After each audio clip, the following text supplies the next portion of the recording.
I'm Mia Mingus, and I'm a disability justice activist. I am a writer, and I do a lot of political organizing as well.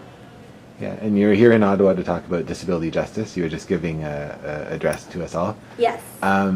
How do you find people come to the topic of disability justice, whether they're coming from an experience of identifying with disability, or also if they're coming from a space of recognizing the interconnections with other forms of oppression? How do people find disability justice, and what's their reaction when they learn about it? I think people find disability justice in all kinds of ways. Like, I think a lot of disabled people come through their own process of coming to terms being a disabled person, or coming out as being a disabled person, maybe to themselves, or, and a lot of people have been living very disabled lives but have never really thought of themselves as disabled. And I think a lot of other people also come to disability justice through social justice work and through kind of an intersectional, multi-issue framework, and a place where, I think a lot of folks who are doing intersectional work a lot of our work overlaps, because we're trying to build multi-issue politics. We're trying to build work that's not just single issue. And so I think a lot of people come to disability who are already involved in that type of work because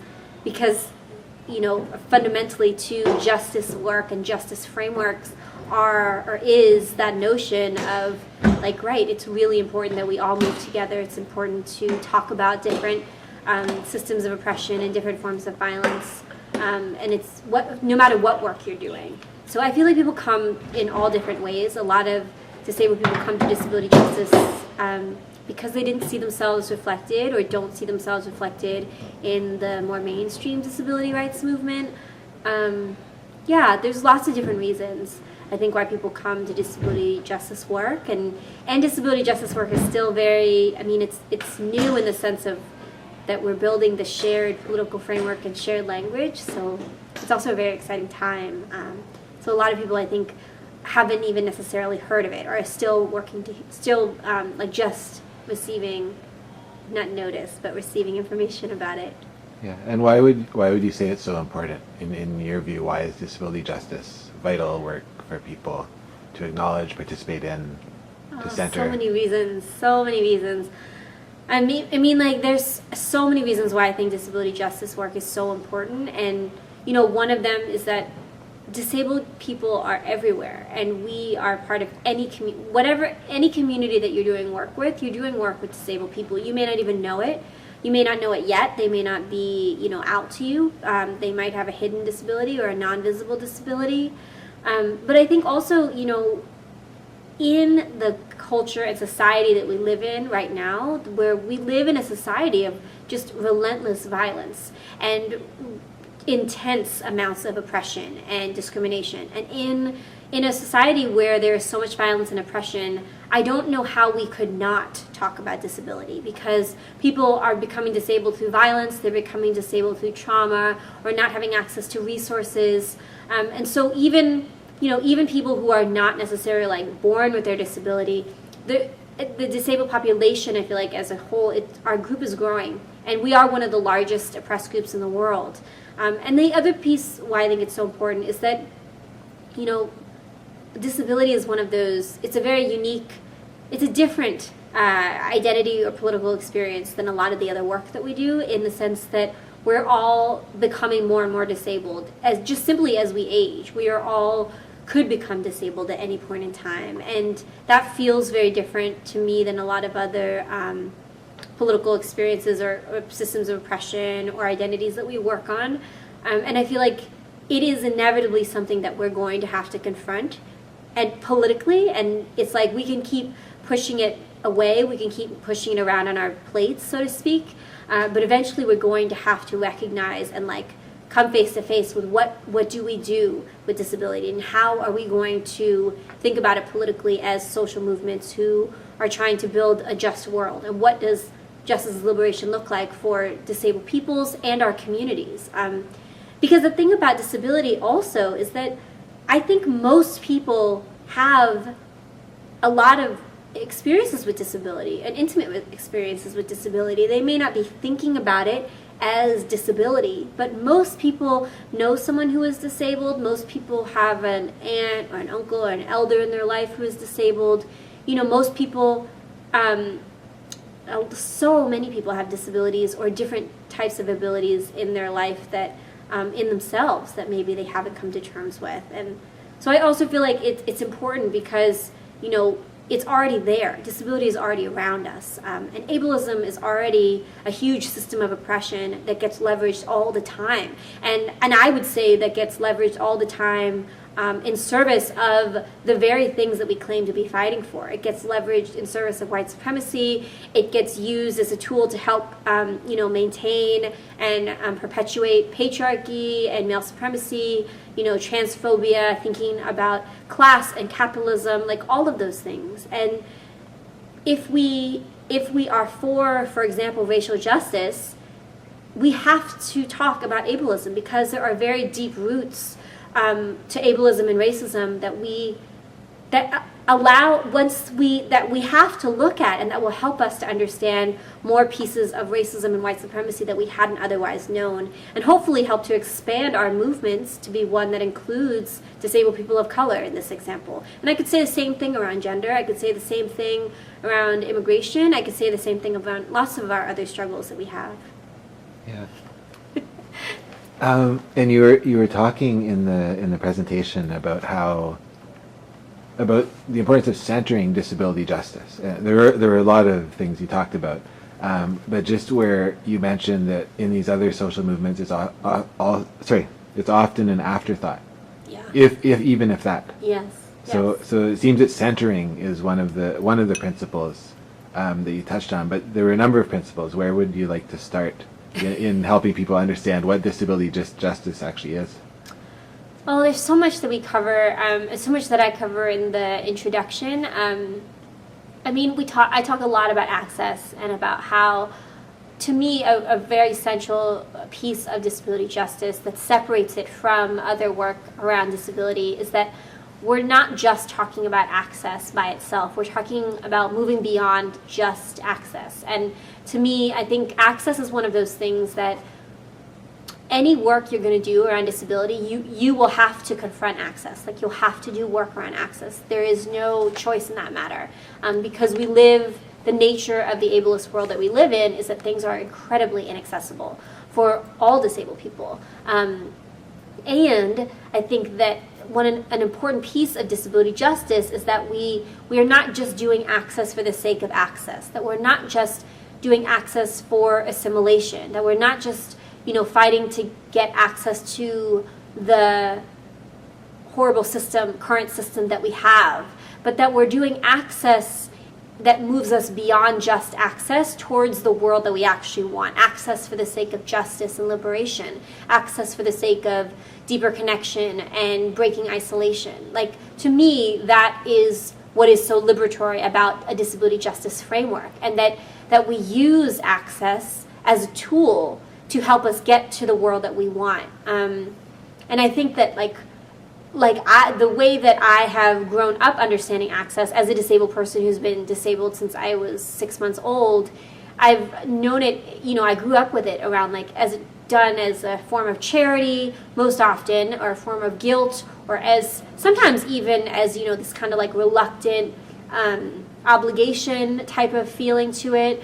Or I've known it as assimilation, or as a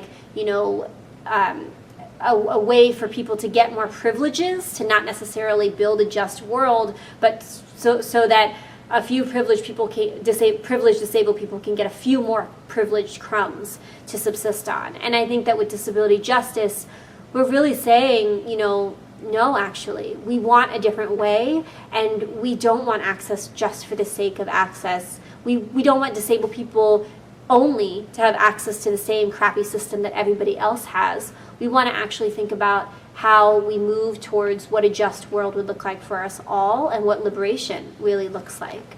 So that's one core concept.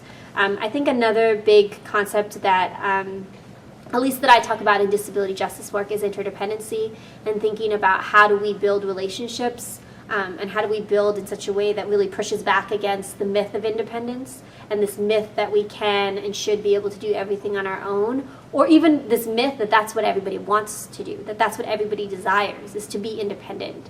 And I think interdependency is really asking, like, what does it mean to move from a place of where we need each other? What does it mean to not move from a place of like, oh, you're dependent on me and I'm, a benevolent oppressor and I'm going to like give you pity and help you do this thing so that I can feel better. But what does it mean to actually move from a place of interdependency, of like we both are bringing things to the table, we both have things to offer, and where we really value everybody. And, and that, it's like, it's so, in some ways it's such a simple concept, and I feel like it's such a hard practice. And I think a lot of disability justice activists are really grappling with what does interdependency look like and mean.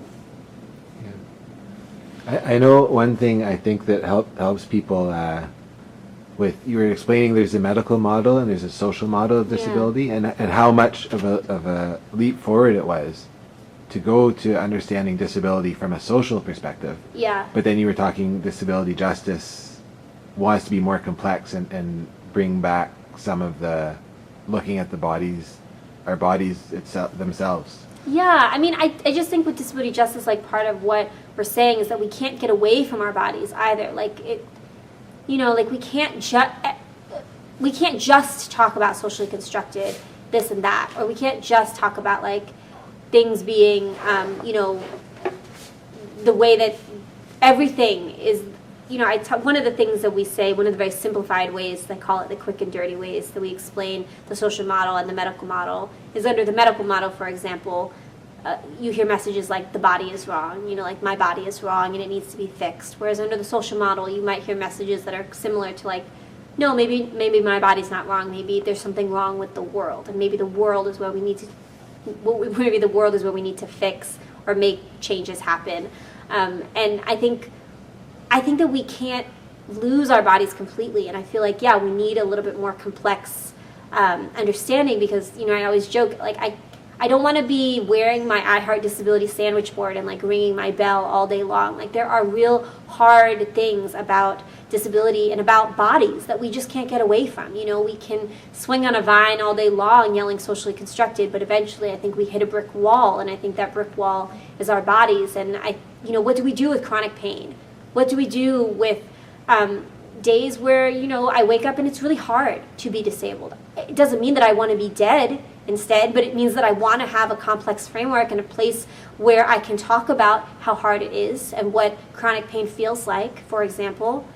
So in that sense, we're looking for a more, I think, something beyond just the medical model or the social model. And I hope that disability justice will be part of creating a framework that can hold all the complexities of what our bodies have. You started off your talk with just a framework of how to think about, or the approach of disability justice. So can you just give a brief overview of what that entails? Yeah, there's like three main pieces, I feel like, to disability justice that I think are important right now. One is that it's a multi-issue politic, which is just a fancy way of saying that it's not single issue. It's not just talking about disability. It's talking about, we're including class, we're including race, we're including gender, citizenship. I'm thinking about colonization, thinking about, war and militarization, like all of those things. It is a multi-issue politic, right? That it's not just about ableism and disability, that it's also about other systems of oppression, institutions, and forms of violence. Because disabled people aren't just disabled people. We are also mothers and fathers and, women and trans people and queer people and young people and old people. We are so many things, and there's so many things that impact, for example, my life. It's not just ableism, that I also need to be able to talk about and think through. The other piece is that it is moving away from just like a rights-based and kind of like equality model. So it's not just about like, how do we expand the ranks of the privileged to include a few more people? It's actually saying like, no, we don't want to just expand the ranks of the privilege, and just what usually happens is just to add a few more people who had privileges and were at the top of that group anyways, who is getting included. But it's actually saying and questioning like that whole system, and that why some people are constantly and perpetually at the bottom, right? And who never get included into that expanded ranks. It's talking about redistribution. It's also saying, we don't necessarily believe that, what am I trying to say? That approach is necessarily going to work anyways. There's nothing that has shown us that simply expanding the ranks of the privileged to add a few more people has actually led us to a more just world. And then the last piece of it is that it's really talking about what justice and liberation would look like, not just equality, which is very different than justice, but what justice and liberation would look like for disabled people and our communities. So again, not just disability, and not just, I think for me, what liberation would look like for me is not just liberation for my disabled communities that I'm a part of, but also for the queer and trans people of color communities that I'm a part of, also the Korean communities that I'm a part of, also the radical women of color communities that I'm a part of. So it's also talking about connecting disabled people to our communities, which I think is so important, especially in a society and kind of like moment in history and a history and a legacy of people who have been doing, where it's been so individualized, right? Like our notions of justice are so individualized in terms of like, oh, you sue somebody and you get a settlement and that's justice. Or, oh, you send that person who hurt you to jail and that's justice. No, we're talking about a much more collective form of what justice would look like, and hopefully deeper form. And you were talking about liberatory practice as one part of that being the building connections and breaking down isolation. Yeah. And so you seem to find that important. Yeah. I think it's hugely important because isolation is such a huge theme within most disabled people's lives. And I know for my own life, it has been a huge theme as well because things are so inaccessible, and isolation gets used as such a tool to deny disabled people access, particularly to things like community, to relationships, to love, to human connection even, and to access as well. Isolation gets used as a tool across the board against so many people, but it's also something I think that colors so much of so many disabled people's lives. Can you talk a bit about, you mentioned you do, you're building alternatives as a main focus of your work. Can you mention what you've learned from that? What might help others to think about building alternatives? I think we need more people doing building alternatives work, and helping to hopefully build the things that will be alternatives to the current systems that we have. Because right now, one of the things that helps to maintain the current horrible systems that we have is that they consistently are pretty much one of the only main viable alternatives. So I do a lot of work around community responses to violence, particularly transformative justice and community accountability work around violence. And that's definitely true around responses to violence, particularly thinking about intimate violence, that right now, calling the police, locking somebody up in jail, that's pretty much one of like the main viable options that we have out there for people. And we don't necessarily have, viable alternatives of, what community accountability would look like, or what alternatives to calling the criminal legal system into your life looks like to respond to violence. And so that's part of the work that I'm involved in, and I feel really excited about that. And whatever work that you're involved in, like whether you're doing disability justice work around what care collectives could look like, or what community care for disabled people could look like, so that as we get disabled people out of abusive and horrible and horribly violent group homes, like we can say, and our communities are actually a better place to be, because right now that's actually not necessarily always the case. Like we can't guarantee that our communities will be safer necessarily than, say, a group home. And so hopefully we can build those alternatives so that could be an option that we could offer to people. But yeah. All right. Well, thank you. You're welcome. Thank you.